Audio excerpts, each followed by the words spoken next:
في نوع من انواع الصبر اسمه صبر الانتظار. مش انك انت تصبر على الوقت، لا، انك انت تصبر على اللي بيحصل جوه الوقت، بانك انت تصبر حاجة تحصل لك في حياتك مرة واحدة، وتبقى عارف ومتأكد لو انت فوتها مش هتتكرر تاني. بمعنى صح، فرصة لو انت فوتها مش هتجيلك تاني. ده صبر، واسمه صبر الانتظار، بانك انت تصبر على اي حاجة بتشدك لتحت وانت في نفس الوقت واقف لوحدك ومفيش حد بيساعدك بانك انت تكمل في الطريق. ده اسمه صبر الانتظار. بانك انت تصبر على الحاجات اللي بتحصل لك في حياتك. انت في حياتك اي حد فينا بيعيش حياته بتقابله مواقف بتستنزف من طاقته ومن وقته وبتستنزف من كل حاجة في حياته، فبتهلكه نفسيا وبتنزله لتحت. انت لو تصبر عليها وفي نفس الوقت تعدي وتكمل، ده مش اسمه صبر الانتظار، ده اسمه صبر الرجالة. بمعنى صح، اللي هو صبر الانتظار، بانك انت تنتظر على الحاجة ان انت بتتمناها. الصبر بانك انت تستحمل وتكمل، وعايز بانك انت تكون ثابت وفي نفس الوقت تواجه. عامل بمعنى صح، يعني انت تكون محارب بتحارب بس من غير دراع ولا سيف، بس داخل بقلب ميت وبتقول انا يا فيها يا اخفيها، كده كده انا صبرت ما صبرتش، حققت ان انا عاوزه ما حققتش ان انا عاوزه، كده كده في الاول وفي الاخر ميت. يعني انا داخل احارب يعني احارب. فهو الصبر والدنيا عايزة كده، بانك انت تصبر. انا لما بدأت اطور من نفسي واتعلم حاجات واخد كورسات، انا من النوع ان انا عديم الصبر نهائي. لما ببدأ في حاجة ببقى عايز ابدأها النهاردة، اخلصها النهاردة، عايز اشوف النتائج بتاعتها النهاردة، عايز اوصل للحتة الفلانية النهاردة. لما بدأت اعمل كده بدأت ان انا بقى عمال اطور في نفسي بس مفيش نتائج.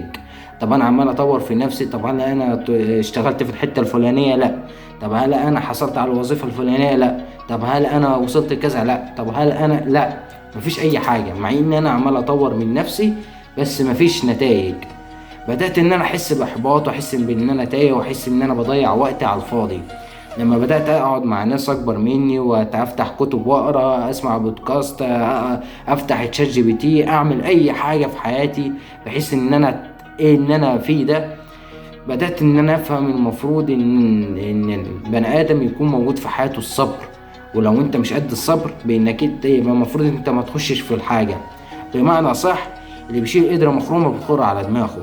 يعني انت لو مش قد الصبر ما تصبرش على الحاجة ان انت بتحلم بيها، وما تصبرش على اي حاجة انت عاوزها.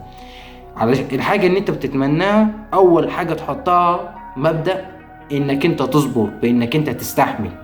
واحب اقول لك كلمة في نهاية الفيديو: اللي بيستنى وهو بيحارب احسن من اللي بيستنى وهو بينايم. ودايما في الاخر النتيجة اللي انت هتحصل عليها هي النتيجة على قد كمية الصبر ان انت صبرتها. ربنا مش هيضيع كمية الصبر ان انت صبرتها في حياتك، وهيعوضك قصادها اضعاف بالنتائج ان انت كنت بتتمناها، وممكن كمان نتائج انت مش تحلم بيها.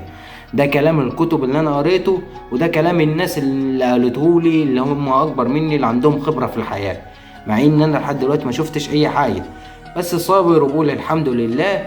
وان شاء الله الايام اللي جايه تكون احسن. في نفس الوقت بحاول ان انا ادوس على نفسي واطور من نفسي. الصبر هو المفتاح الاساسي في حياتك، بانك انت تكون احسن من امبارح وتكون افضل من دلوقتي. فان الاخر بانك انت تصبر وخلاص. تصبر وانت واقف ثابت وكاتم في قلبك، بس في نفس الوقت بتواجه. دي وجهة نظري ليك، وانت حر في حياتك. كان معاك يوسف مؤمن، سلام.